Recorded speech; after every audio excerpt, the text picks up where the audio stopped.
Nas dropped out of high school and, you know, just chilling on the block. My mother was very disappointed when Nas dropped out of school. It broke her heart. She didn't want him to get caught up in the traps, in the projects and stuff like that. He was hanging a lot in the bridge. That's where his family was, that's where his friends were, that's what he was connected to. He was running with Willie Graham, a.k.a. Ill Will. Ill Will, Willie Graham. He lived on the 6th floor, and we lived on 5D, you know, right underneath each other. And Nas was very close to him. I don't remember seeing them apart at all. And almost anything they did, if my brother would go somewhere, Nas would be right with him. Their common goal was like music, you know? Nasir and Willie were going to be, you know, Run DMC, you know, the tag team. Willie was on the turntables and Nasir was going to rhyme. Nas always talked to Will, so, yo, we're gonna make it, we're gonna get out the hood, you know what I'm saying? So that was their dream that they had. He looked at me and just told me, I'm going to be a rapper, and everyone's going to love my music. I'm going to change the whole game, take this whole over, and be the man. And then Nas just went to another level on the rhyme tip, you know what I mean? He just went to another level. He just started flowing. I mean, his flow was just so different from what everybody else was doing. Rappers are lucky, flipping with the funky rhythm. I be kicking, musician, inflicting composition. Back then, people wasn't really putting big words in their raps yet. But Nas was all into the reading and all into, you know, changing the vocabulary of the hip-hop. The way he put his rhyme was like, you couldn't have guessed that he dropped out of the 9th grade. I'm taking rappers to a new plateau. Through rap slow, my rhyming is a vitamin. Hell without a capsule. He did a lot of self-teaching. He read all day, all the time. I mean, doctor books, language books, law books. He used to read the dictionary.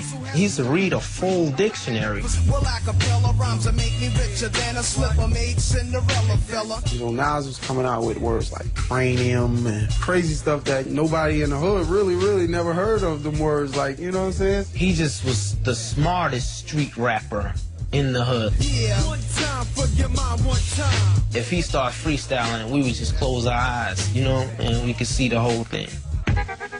His mother's response to him saying he wanted to be a rapper was, oh, I can't believe this. You know, she threw her hands in the air because it was like, of all the things, why a rapper?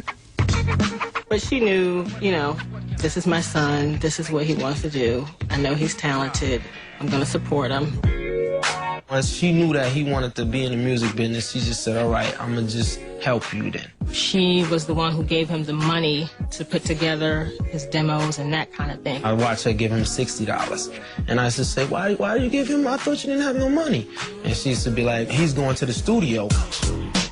Nas wanted to get into the studio and do a little demo or whatever, and his friend was like, yo, my man, Lost Professor, probably hook you with a beat. At the time, Large Professor was one of the hottest producers around in the game. He was working out of a studio called Power Play Studios, and Nas was just a kid from Queensbridge who would walk up the block to the studio trying to get put on. So Large came in there, and Nas is rapping, you know? Yo, they call me Nas, I'm not your legal type of fella. Never drinking and over, I ain't smoking street dweller. And Large was like, yo, this kid from Queensbridge, he's pretty dope. Nas is a rebel of the street corner. Nas was only 17 when he hooked up with Large Professor. The timing was perfect for Nas because Large Professor was about to record this album, Breaking Atoms, with his group Main Source that was going to feature a whole bunch of artists. We're nobodies just coming out of nowhere trying to make, you know, history. And we guest starred on Large Professor's album on a song called Live at the Barbecue. It gave Nas his shot, man, and it just was on from there. I work fantastic, realistic, my raps are drastic, not simplistic. Nas spit one verse on Live at the Barbecue. Sometimes that's all it takes is one verse. Streets disciple, my raps are trifle. I shoot slugs from my brain just like a rifle. Streets disciple, my raps are trifle. I shoot slugs from my brain just like a rifle. Stampede the stage, I leave the microphone split. Play Mr. Tuffy while I'm on some pretty tones.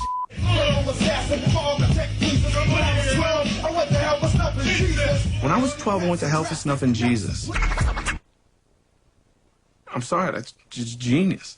Radioactive, attractive, hyperactive, I drop bombs, my rhymes are massive. That one verse did it, you know what I mean? That was the knockout punch, the like blow to the gut right there where the people just fell on the floor, you know? And they were like, wow. Everything was just completely disgustingly ill on the lyrical side. Yeah, step into me, you'd rather step to Jehovah. I was just like, this dude is gonna be the next dangerous thing to happen to hip-hop.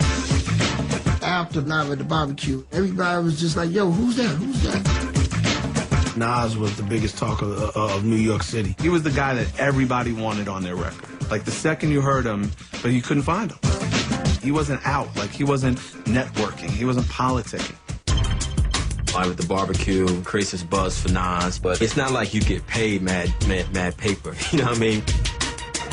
After Barbecue, yeah, you know, he had a lot of props with empty pockets. So, you know, we the crew, we want to look good. So, you know, everybody, we petty hustling out there. We had to eat, so, you know, doing a little drug peddling here, there. In any ghetto in America, there's usually two things that most young black men aspire to be. It's to be a rapper or to be a hustler of some form. If you sell crack, you get girls, you're gonna have a bunch of money in your pocket, you get respect. You almost could not run from it. It was like, oh, I could make $500 in 20 minutes. You know, we're in the projects, everybody needs fast money, so, you know, Nas sold some crack. Selling crack on 40th Avenue and Vernon Boulevard. That was the hardest job I ever had. You know the choices, the chances that if you got knocked up, got killed, got shot, that was part of the game. It was a summer night in May. It was kind of hot. Jungle Nas's brother, he was hanging with my brother, and they were hanging on the benches. And my brother was on his bike. Ill Will was collecting money for a cookout we was gonna have the next day. But he got into an altercation with somebody. And now, you know, we thinking nothing's gonna happen or whatever. But the guy got a gun. He got a gun on him, man. You know what I'm saying? So I was like, hey, Will, what's up, man? What you gonna do? So Will was like, what? I ain't running from nobody. That was his last words. I'm not running from nobody. Then one of the dudes pulled out a gun and shot him 3 times in the back.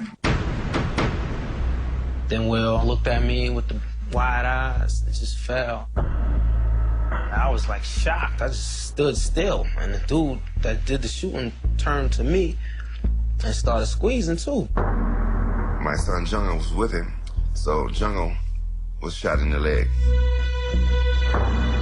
Nas was upstairs in the building, and as soon as he heard the shots, he knew that was right where we hung out at. My brother came home and said, you know, Jabari's been shot. They got Willie. May 23rd, 1992, Ill Will got killed, yeah. The neighborhood was shocked. When they said Will got shot, I was like, nah, not him. He was like one of our best friends since the beginning of time. It took a lot out of a lot of people, and I think it took more so a lot out of Nasir because they were like brothers. When Willie passed, I was afraid of Nasir straying from his path. In his home, here is his close friend and his brother, you know, being shot. I really expected him to just go straight downhill from there. Ill Will, rest in peace, yo, I'm out.